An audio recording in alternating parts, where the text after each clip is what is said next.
Okay, early morning, opening the door for the first time. They're not freaking out with the sound. I don't expect them to be coming out today, but we'll give them the option. They seem quite relaxed with the noise. Hello, birds. Welcome back to another video, folks. You can see I'm having a bad hair day. I'm up at 5, working till dinner on the farm, so I'm a bit behind with video making. I'm just going to show you around what's happened today and try and really make a lot of blogs this year following day-to-day progress, even when I haven't got time to film little things throughout the day.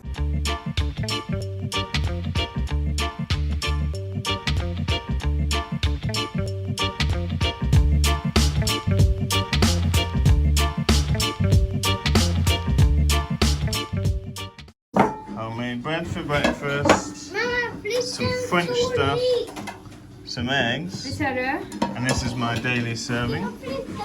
Well, the other chickens didn't make it out at all, but there is a couple in the tunnel and a good 50 or so outside, so that's pretty cool. I think the way the door opens outwards, that's helped them see their surroundings, and so they're much more quick to come out of here.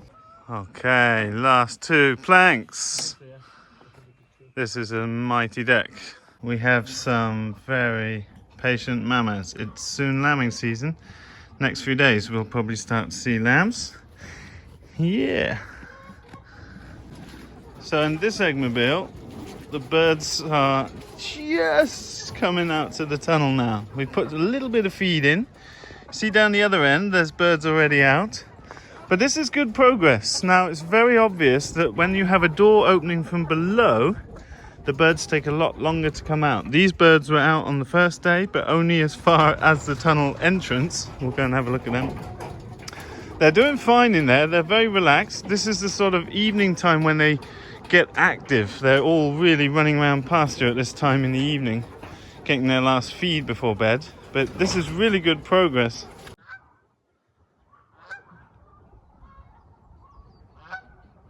So in the second eggmobile, many more birds out, and they're venturing into the tunnel. But they're very relaxed. They've plenty of space and they're calm. We're putting feed and water inside the eggmobiles and then putting a bit of feed out in front just to lead them out. I expect in a couple of days they'll all be in the tunnel running around. But they're just chilling out, getting used to their environment, but they seem really calm. So it's been a really optimal transition. And if you look back at videos when we've introduced birds on pasture, they definitely take 4, 5, 6, 7 days to start really all coming out. And when they get into the rhythm of it, they all come zooming out in the mornings when we open them. So they're actually ahead of schedule.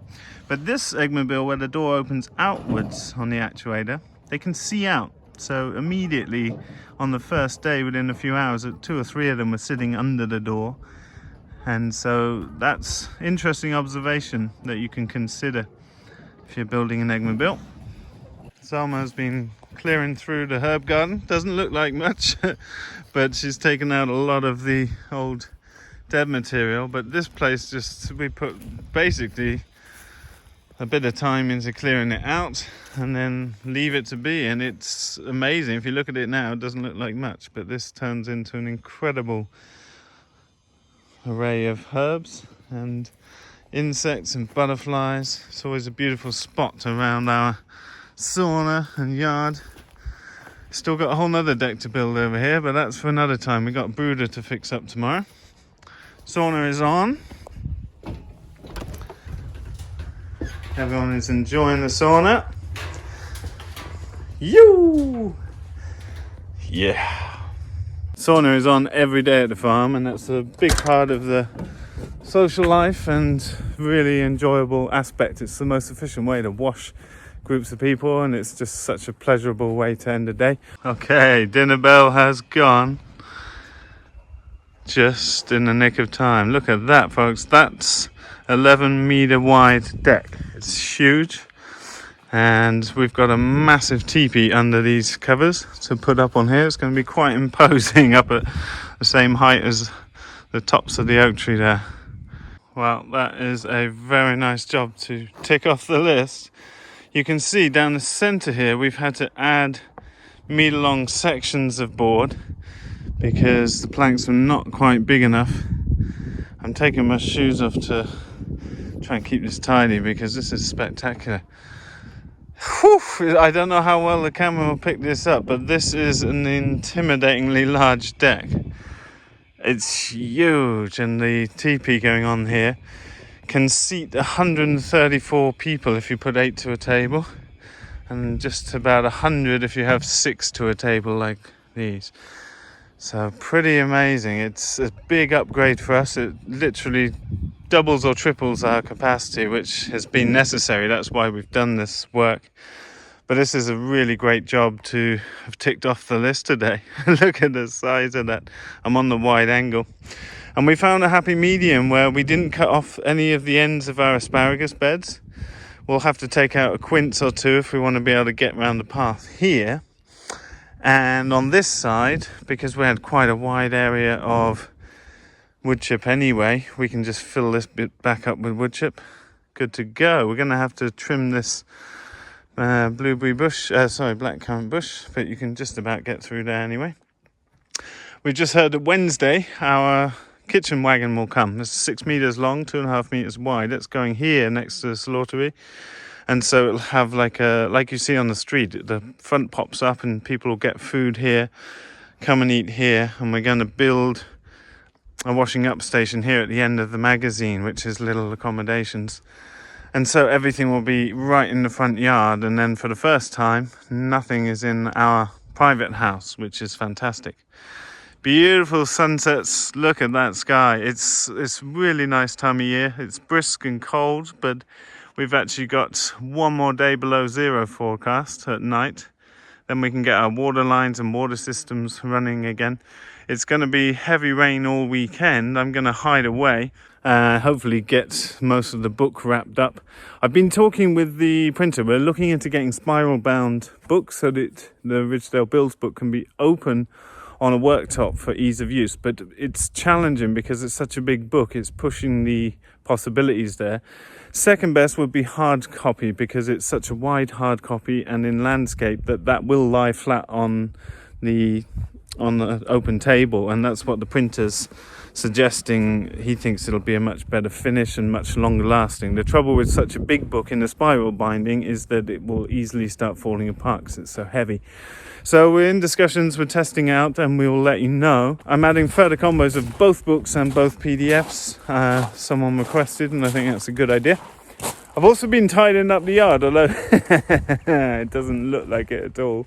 But I've been taking things to the dump, and we have to get this yard cleared to get the kitchen wagon into here.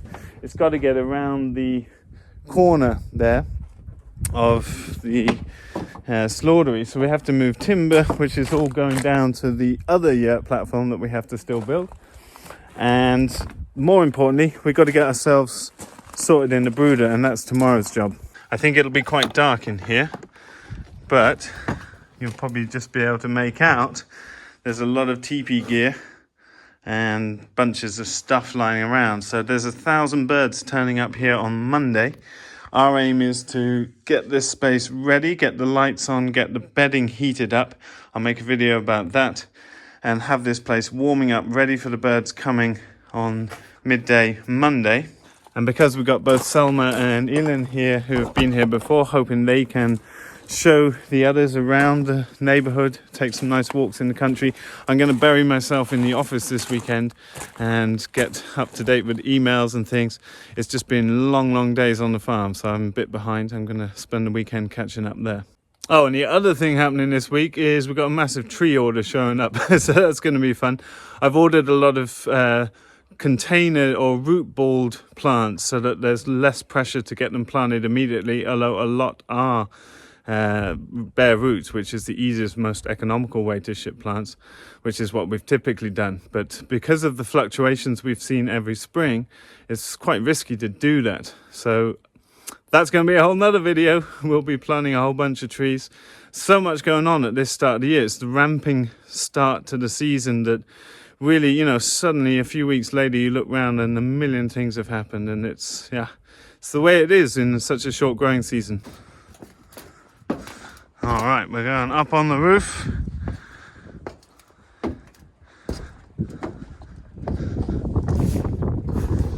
So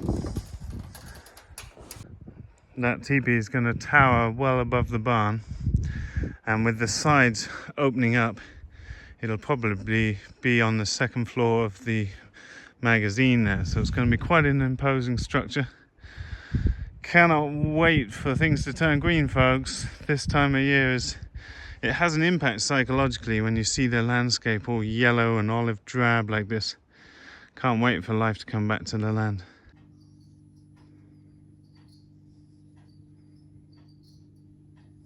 So amazing having a chef at the farm again, and so much food. We're having 3 meals a day and fika, which is like coffee and cake here in Sweden.